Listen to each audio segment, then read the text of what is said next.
J'ai subi des moqueries de certains de mes frères qui disaient que, mais dans tout ce qu'il a fait comme école, est-ce que c'est ça qu'il devait venir faire ici au village? Il marche avec des vieilles blanches sur la tête, il monte, il descend.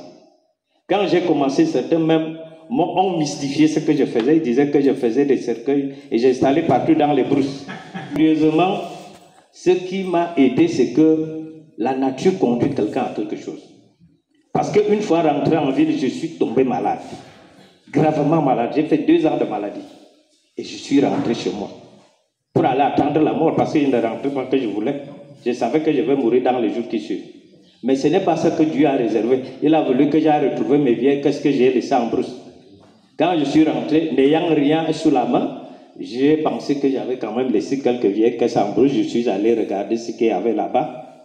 Mais curieusement, j'ai trouvé beaucoup de miel. Au départ, j'avais 7 seulement. 7 caisses. Beaucoup de miel dedans. J'ai récolté ce miel. J'avais un vieil ami qui était au tribunal de Ngoumou, qui m'a acheté ce miel à plus de 200 000. J'ai dit, ah, donc ça là seul pouvait m'aider ici au village. J'ai recommencé à installer d'autres vieilles caisses comme j'avais commencé. Je suis allé comme ça jusqu'à avoir 50 caisses parce que j'ai connu un blanc qui aimait le miel et à qui je pouvais livrer mon miel. Un jour, il m'a demandé combien de litres de miel je pouvais lui donner. Quand je lui ai dit que je pouvais lui donner même 500 litres, il était surpris. Il était surpris. Il m'a donné plus de 4 millions pour que je lui fournisse ce miel. Et il m'a donné un conseil, c'était de lui ouvrir un compte bancaire et de ne pas utiliser cet argent comme je le vois. Que je divise cet argent par 12 et que chaque mois je prenne aussi une part. Je vous le dis, je vous raconte cette histoire pour que vous croyez en vous. Parce que quelqu'un qui pense à son activité et qui croit, il y aura le découragement qui peut s'installer. Il faut éviter ça. Il faut croire en soi-même et accepter.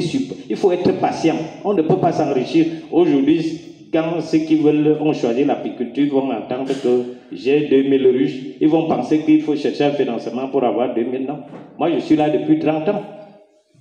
Les abeilles m'ont fait visiter au moins 10 pays dans le monde. Je ne suis pas allé chercher. C'est ceux qui m'ont vu faire qui sont venus me chercher là-bas. Si je suis ici présent aujourd'hui, c'est parce que l'un de vous m'a vu faire et il a dit non, il faut aller un peu montrer ce que vous faites à mes gens chez moi. Donc, au centre de toute activité, il faut une personne. Et il ne suffit pas seulement de faire. Il faut croire en ce que vous faites. Il faut bien faire et commencer à ouvrir les yeux. Parce que quand quelqu'un dit qu'il a produit du poulet sans le vendre, c'est maladroit. Il faut même d'abord penser à où aller vendre le poulet. Ou bien pendant que vous produisez votre poulet, commencez à chercher où aller le vendre. Allez même au marché, créez votre propre comptoir. Créez votre propre comptoir. Vous êtes dans un arrondissement en cours de développement. Vous pouvez déjà ouvrir un comptoir pour vendre le poulet ici. Ceux qui sont ici vont commencer à payer. Ceux qui passent en route pourront s'arrêter. Et faites-vous connaître. Comme quelqu'un disait ici, si vous offrez 2 poulets à monsieur le sous-préfet ici, mais il saura qu'il y a quand même quelqu'un qui produit du poulet quelque part. Le jour qu'il en a besoin, il va venir vers vous. Donc c'est autant d'initiatives. Mettez-vous même en groupe. Il n'y a pas seulement ceux qui produisent, il faut même aussi vous associer à ceux qui peuvent vendre. Comme ça, ça va faire la force de ce que vous faites. Si vous pensez que l'État va vous aider ou bien vos élites vont vous aider à produire et à vendre, ces problèmes. L'autre disait ici tout à l'heure qu'il a fait des étangs, il a donné des moyens pour creuser, pour empoisonner et nourrir du poisson. Et quand il est revenu, il a trouvé qu'il n'avait même pas le 10e de ce qu'il a mis. C'est une erreur aussi. Là, ce n'est pas un pisciculteur. Ça, c'est un aventurier en pisciculture. Ce n'est pas un pisciculteur. Un pisciculteur voit ses poissons tous les jours. Et il s'entoure des connaissances qui lui permettent d'avoir le résultat qu'il veut. Moi, je vais vous dire, tous les gens qui font dans l'apiculture, je leur dis qu'ils sont des touristes apicoles. Ils ne sont pas des apiculteurs. Un apiculteur n'installe pas la ruche en brousse, il rentre se coucher chez lui, il attend. Non. Quand vous avez installé, il faut rendre visite. pour voir qu'est-ce qui ne va pas et pouvoir maintenant résoudre les problèmes qui s'y posent. Comme ça vous permettra d'atteindre le résultat que vous cherchez. Donc, dans la production, dans l'entrepreneuriat rural, il y a 3 choses. Il y a d'abord la personne qui veut entreprendre. Est-ce qu'il a des connaissances? Est-ce qu'il a les capacités pour soutenir ce qu'il a entrepris?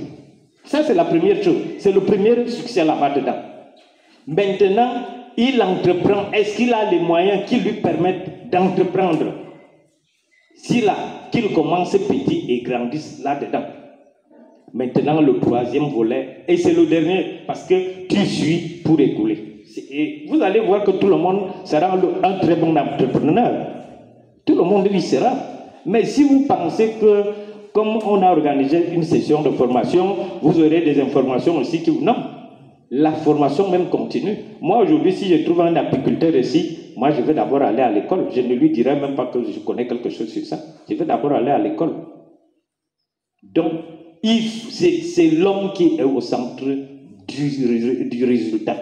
Si vous ne mettez pas l'homme au centre des résultats, même si vous mettez quel moyen, nous n'allons pas arriver.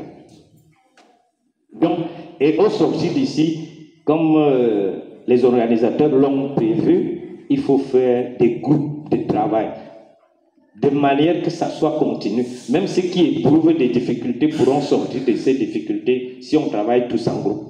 Merci.